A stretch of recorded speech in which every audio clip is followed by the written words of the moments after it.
In today's podcast, we are going to talk about spots and spotting.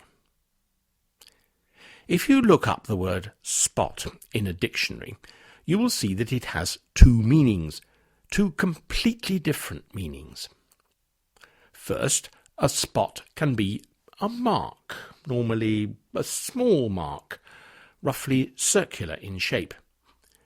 Look at the picture at the top of the web page or on your iPod screen. It is a picture of some insects, which in English we call ladybirds. There are 3 ladybirds and they all have spots on them. But they are different colours and they each have a different number of spots, which makes the photo so unusual and interesting. Here are some more spots. A leopard has spots, and a handkerchief can have spots. In detective thrillers on the television, a spot of blood is sometimes the clue which helps the detective to catch the killer. And we can use spot to mean a place. A beauty spot is a beautiful place, perhaps with trees and a stream and a view towards the mountains, and thousands of people then come to visit the beauty spot and ruin it. But spot can be a verb as well. To spot something means to see something, normally to see something which is difficult to see, something which most people would not see. For example, the person who took the photograph of the ladybirds spotted the ladybirds. Most people would not have seen the twig with 3 different sorts of ladybirds, but she did. If you like playing with words, you could say that she spotted the spotted ladybirds. A play on words is called a pun in English, and because there are so many words in English that sound the same, or nearly the same, puns are an important part of English humour.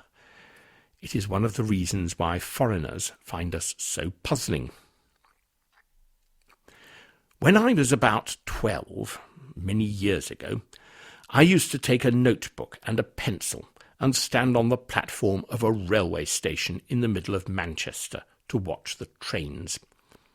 I carefully wrote down the number of every railway engine that came past, with information about when I had seen it, and which engine shed it came from, and so on.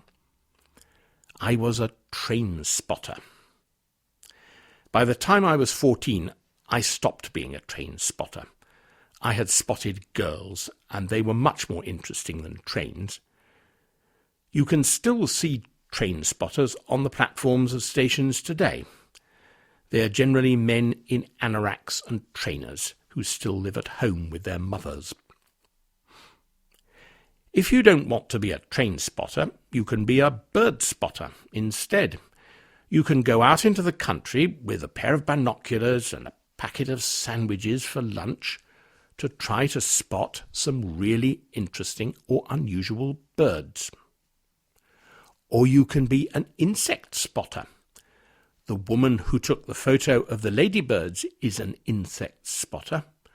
There are some wonderful photographs of insects in her Flickr photo stream. Or you can be a plane spotter and take photographs of planes taking off and landing at airports. If you plane spot near military airfields, however, the police will start to be very interested in you, so be careful. Here are some more things you can spot. You are standing in a crowded street. You are waiting for your friend. You look anxiously at all the people who are hurrying past to see if you can see him. Then you spot your friend in a crowd of people on the other side of the road. Or maybe you are in an exam. One of the exam questions is really hard. You sit and chew the end of your pencil. Then suddenly you spot the answer, and happily you write it down. Most of your friends fail to spot the answer, but you get full marks in the exam. I spotted this story in the newspaper recently. A man in Hampshire, in the south of England, spotted a tiger. It was lying down in the grass so that you could hardly see it. No, it was not a spotted tiger. Tigers have stripes, not spots. It is quite unusual to see a tiger in Hampshire because, well, there are no tigers in England. So the man did what English people always do when something strange or alarming happens. He phoned the police. And the police thought, well, we had better look into this. It might be a tiger which has escaped from a zoo.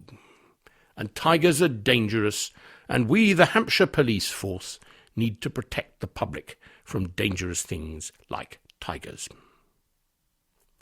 So the police sent a helicopter to look for the tiger.